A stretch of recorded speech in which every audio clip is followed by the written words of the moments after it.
Gente, buenas noches, bienvenidos a las 8:45, su noticiero de forma diferente. Vamos, como todos los martes, a presentarle dos temas que hemos seleccionado para ustedes, considerando que pensábamos que era lo más destacado o lo que no se había abordado a la profundidad que uno quisiera, y aquí lo traemos para discutirlo y que ustedes puedan sacar sus propias conclusiones. Me acompaña doña Silvia Herrera, como todos los martes, y ustedes han visto que de un tiempo para acá las reformas constitucionales, las ideas de cambiar la Constitución en mayor o menor medida se vienen proponiendo por diversos partidos políticos, personas, entidades, organizaciones, y otras, por el contrario, están exactamente opuestas a estas ideas. Y de eso se va a tratar el debate de hoy.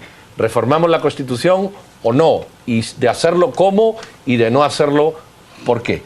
Dos personas, por más constituyentes de la última o de la Constitución Democrática que tenemos del 85, me refiero a don Alfonso Cabrera, que es miembro de la Asociación de Constituyentes de Guatemala. Don Alfonso, buenas noches.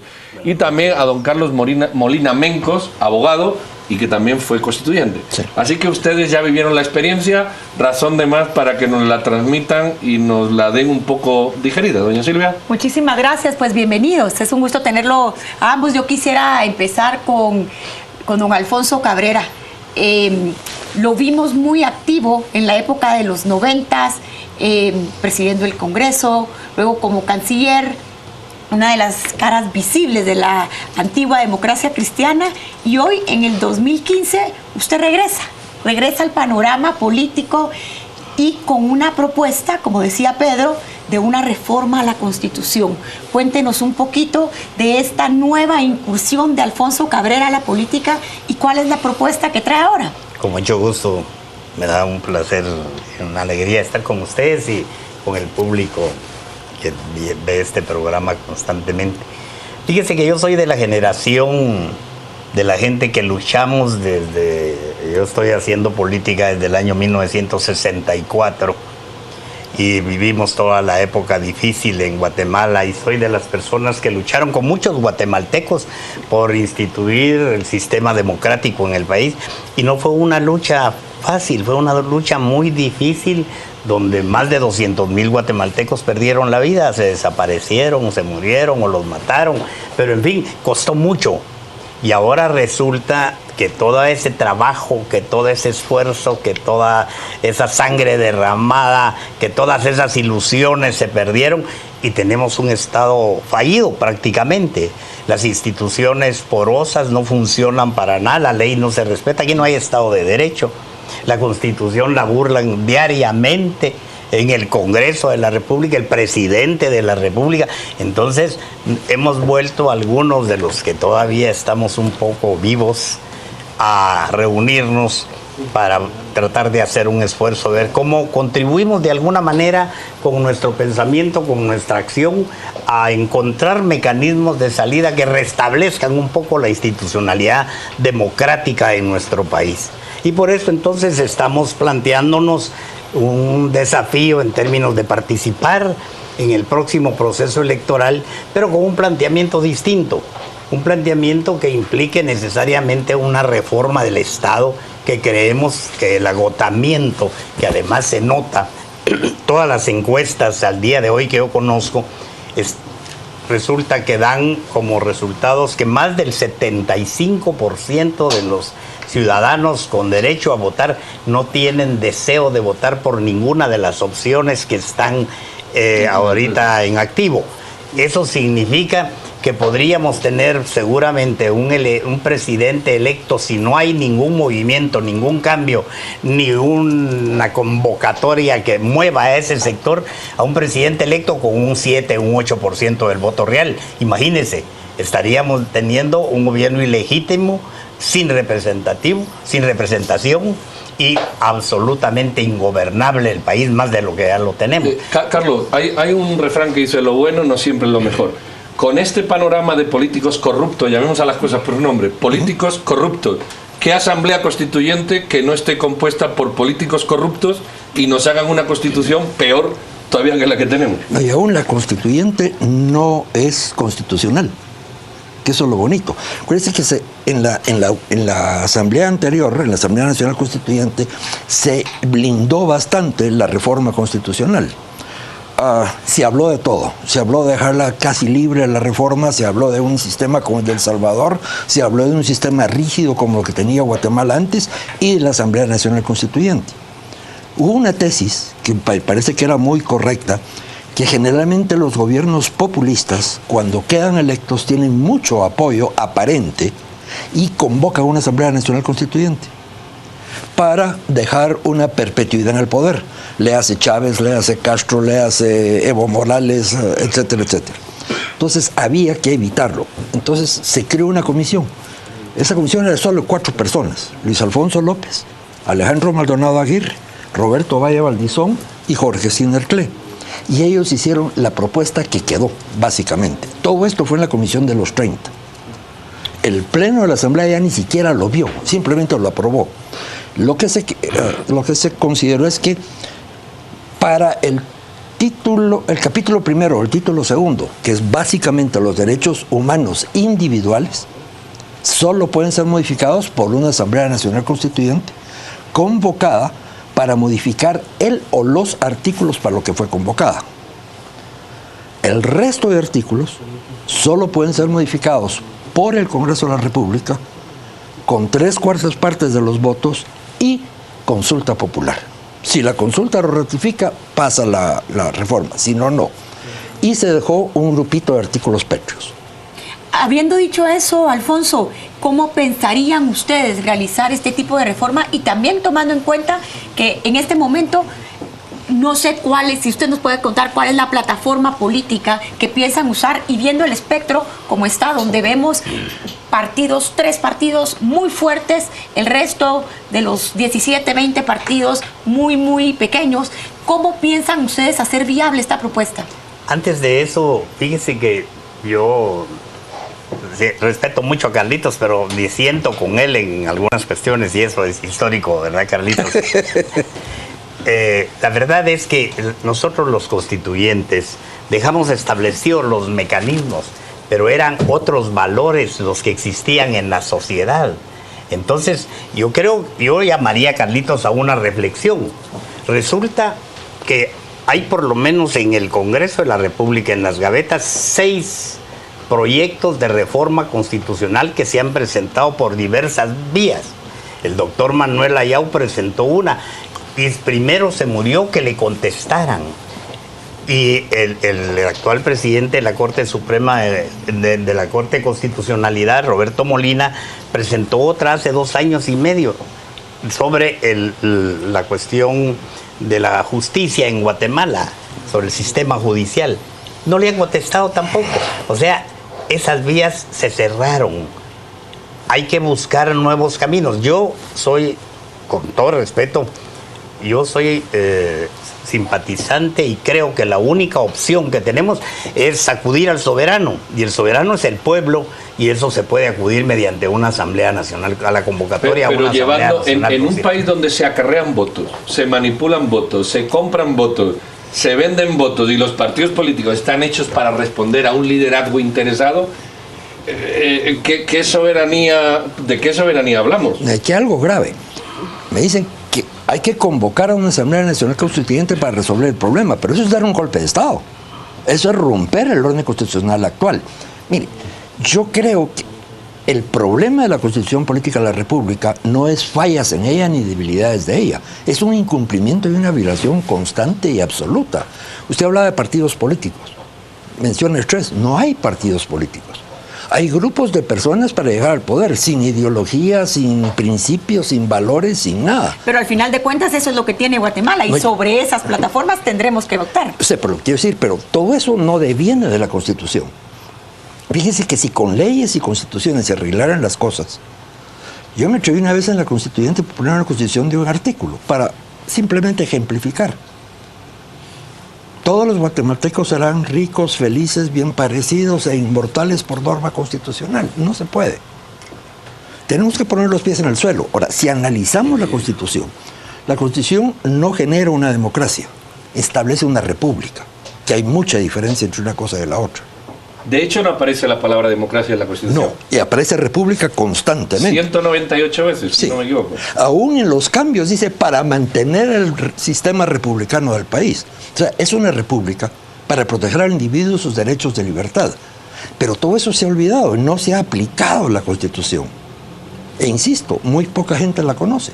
Alfonso, usted decía, bueno, nombramos por los procedimientos y quedó en el aire y yo le dije, bueno, con tanto político, así como, ¿cuál es su idea de aterrizar esto? ¿Cómo lo aterrizaría? Yo creo que, como dice Carlitos, hay que poner los pies en el suelo. Si estamos viendo que más de un 75% de la población actual rechaza toda la propuesta que existe, quiere decir que hay un agotamiento del sistema. Y si esa gente no va a participar porque no hay una opción de salida, yo creo que ahí podemos encontrar buenos guatemaltecos.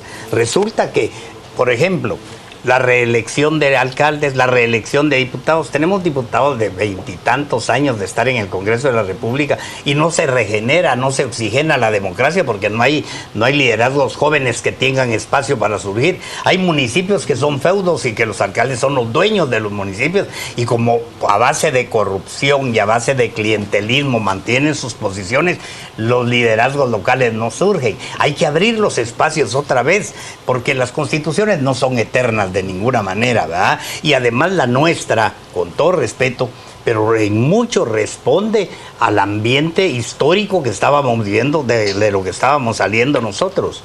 Indudablemente, ahí hay preceptos constitucionales que establecen con mucha claridad que estábamos preocupados por lo que sucedió durante los gobiernos militares. ¿Y cuáles serían, por ejemplo, si usted me tuviera que decir los 3 aspectos principales de lo que contempla? Congreso de la República, sistema de justicia, el Congreso de la República, porque el artículo 157, el párrafo de en medio, Carlitos, hay que eliminarlo para poder establecer distritos electorales. Yo propongo en la reforma del Congreso de la República que cada 5 municipios del país constituyan un distrito electoral y que las zonas de la ciudad de Guatemala constituyan también un distrito electoral cada una. Eliminamos la lista nacional, eliminamos todas las listas. Los partidos ya no pueden vender. Ustedes tienen idea de los precios que están vendiendo ahorita las diputaciones. Hoy en la tarde tuve una reunión con algunos amigos y me dieron algunas tarifas, ¿verdad? Hay gente que ha comprado en 6 millones de quetzales una posición que no necesariamente es ganadora. Una posición de primer lugar está costando 10 millones de quetzales en este momento. Entonces, ¿a dónde podemos ir con un Congreso que se ha pervertido completamente? Carlos, hay un televidente para no dejar su pregunta, ¿verdad? Dice, antes de reforma sería bueno que nos explicase ¿para qué sirve una constitución? Porque hay muchas teorías. Usted ve la bolivariana, está llena de feminismos y masculinidades. Usted ve la norteamericana, es la más antigua, la más exitosa y la más corta. ¿Para qué sirve una constitución? Primero, para garantizar los derechos del individuo. Fundamentalmente esa es su razón de ser. La protección del individuo de los posibles abusos del Estado y la organización del Estado. Esa es la razón de ser de una constitución, que es lo que le da en gran parte, digamos, la Carta de Ciudadanía a un país. Aquí se habló, digamos, yo soy partidario o enamorado de la Constitución de Estados Unidos, que es quien inventaron el sistema constitucional. Una de las cosas que planteamos, te acordarás el Principito, es decir, el grupo nuestro, fue una constitución no de 7 artículos y 23 enmiendas, pero sí unos 60, 70 artículos. Y recuerdo que Jorge Skinner Clem hizo una observación que Jorge era Jorge ahora. Me dijo, te dices cuenta de una cosa, la de Estados Unidos son 30 artículos incluyendo las enmiendas, pero más de 5,000 interpretaciones de corte. Le vas a dar esa hay una jurisprudencia. Le vas a dar esa fuerza a la corte. Tenía Ahora, razón. ustedes dos fueron constituyentes y estamos hablando entonces que 20 y pico años después colapsó y fracasó nuestra constitución. ¿O qué pasó? No ha colapsado, no la han aplicado, insisto, no es ella la mala. Mire, usted compra el mejor vehículo del mundo, pero lo maneja mal, es una porquería. Alfonso, usted fue parte del gobierno de la democracia cristiana. Sí. ¿Considera que colapsó la constitución? Yo creo que sí, sinceramente creo que sí. Fíjense que si se hace el censo que están exigiendo muchos instituciones, porque es urgente conocer nuestra realidad, llegaríamos a 250 diputados en un país donde no hay ni siquiera qué comer en los hospitales y donde todo es negocio, el Congreso de la República, hágame el favor. Aquí hay un abogado que dice, bueno, ¿y cambiar los preceptos constitucionales que pensamos que están mal sin una asamblea? ¿Por qué ir a la asamblea? Solo una cosita. Lo que me dice del Congreso, eso no es cierto. Es la ley electoral la que subiría a los diputados a 280. La Constitución Política de la República exige 43. Entonces no hay que cambiar la Constitución para arreglar una serie de problemas. Bueno, y ahí va mi pregunta. ¿Podemos estar de acuerdo en que sin cambiar todo con una asamblea se pueden reformar cosas? ¿Ustedes confluirían sus posturas ahí o no? Sí, seguramente, indudablemente. No se trata de cambiar toda la Constitución, se trata de cambiar aquellas cuestiones que son urgentes cambiar. Y yo creo que el Congreso de la República es lo más urgente que hay que modificar, y la Corte Suprema de Justicia. Hay que anular las comisiones de postulación, háganme favor. Miramos que se crean universidades y ponen facultades de derecho sin alumnos, pero tienen un voto en una comisión de postulación. Es decir, digamos que aunque ustedes tengan diferencia, hay puntos que pondríamos sobre la mesa sin ningún problema. El organismo judicial, para mí, hay que entrarle a revisarlo. Ahí estoy totalmente de acuerdo. Alfonso, yo quisiera saber quiénes son parte de este grupo que está haciendo la propuesta. Sabemos que han habido acercamientos con Edmond Bullen, por ejemplo, pero ¿quiénes son los que están haciendo estas revisiones para esta propuesta? ¿Gente de la antigua democracia cristiana? ¿Quién es ese grupo? Hay algunos de la democracia cristiana, hay algunos de dirigentes indígenas, hay abogados, hay algún empresario. Le puedo dar algunos nombres indudablemente, ¿verdad? Me está ayudando, por ejemplo, Carlos Arias, que es un empresario. Me está ayudando Juan Luis Romero, que es un demócrata cristiano. Me está ayudando Chalo Sosa, que conoce mucho en términos de finanzas y economía. Así, hay un grupo. Y por supuesto que nosotros estamos tratando de diseñar un proyecto político. Y mi opinión personal es que creo que el que debería de encabezar este proyecto político es Edgar Gutiérrez. Yo creo que él reúne las condiciones que el país reclama en estos momentos en términos de honestidad, de conocimiento, de tener amabilidad con distintos grupos, las universidades, las iglesias, en fin. Creo que una persona así, muy honesto, por cierto, que una persona así podía ser el conductor de un gran movimiento. Y yo creo que con una propuesta de reforma del Estado y con un buen planteamiento político, podemos captar parte de ese 70 y tantos %. Bueno, señores, hemos llevado tiempo, don Alfonso, don Carlos. Lo que yo creo es que hay puntos comunes sobre los que se puede trabajar. Eso ya es mucho. Y lo segundo es una apreciación muy personal. Y es que yo veo a dos constituyentes metidos en años que dialogan de una manera absolutamente distinta y mucho más propositiva de los diálogos que vemos ahora en políticos mucho más joven, que parece que no tienen norte, y ustedes al menos dibujan un vector, y eso es de agradecer, de reconocer y de reafirmar. Eso fue algo muy importante y muy agradable de la Asamblea Nacional Constituyente. Ahí quedaron los diarios de sesiones, que son de verdad un tesoro para el país. Hubo muy buen nivel y sí se analizaron, estudiaron y discutieron prácticamente todos los temas y opciones. Pues no tenemos más tiempo, pero yo creo que ese es un bonito mensaje de que el país se puede recuperar a partir de A, B o C, pero hay voluntad y hay medio. Don Alfonso, don Carlos, señores, muchísimas gracias. Gracias a ustedes. No se vayan, vamos a nuestro compañero que va a hacer un resumen sucinto de los Twitter que se han podido, que ustedes han enviado, y volvemos al ratito con otro tema de su interés. Gracias, doctor Trujillo. Vámonos a las redes porque tenemos mensajes. Nos dicen a través de las mismas. César Ruiz Morales: solo a los políticos corruptos que nos gobiernen, es lo que nos dice César Ruiz. Nos dice Lucy: es importante que no se centren en los partidos grandes, los medios deben de escuchar la propuesta de otros partidos, es lo que nos dice Lucy. Zulema Rodríguez: a los políticos, solo a ellos.